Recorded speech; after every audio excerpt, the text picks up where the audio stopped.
Corona కంటే డేంజర్గా ఉన్నటువంటి online betting, online జూదం.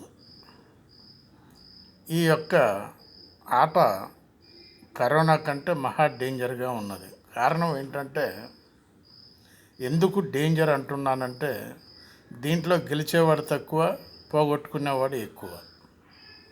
ఇది ఒక జూదమే ఇది. అయితే దీంట్లో 30 సంవత్సరాల లోపు ఉన్నటువంటి వాళ్ళు దీనికి అలవాటు పడ్డారు. ఈజీ మనీ వస్తుందనే ఉద్దేశంతో స్టార్టింగ్లో ఈజీగానే చూపిస్తారు దారి.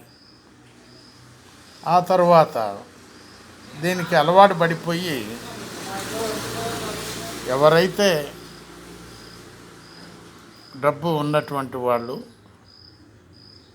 స్టార్ట్ చేసి ఈ జూదంలో పోగొట్టుకొని చివరకు పేరెంట్స్ ఉన్నటువంటి దగ్గర ప్రాపర్టీని దాని గురించి పేరెంట్స్ని చంపేసి సంసారాలను చిందరవందర చేస్తున్నటువంటి ఈ 30 సంవత్సరాల లోపు ఉన్నటువంటి ఆన్లైన్ బెట్టింగ్ ఆటగాళ్ళు. ఈ ఆటగాళ్ళు పాటగాళ్ళు ఇంట్లో ఉన్న నష్టమే, బయట ఉన్న నష్టమే అని మా యొక్క వార్తా విశ్లేషణ కార్యక్రమం ప్రజలందరికీ తెలియజేస్తుంది.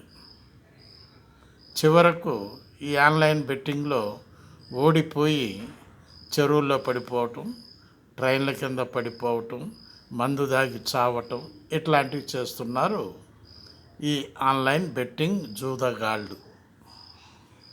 ఆలోచించండి ప్లీజ్.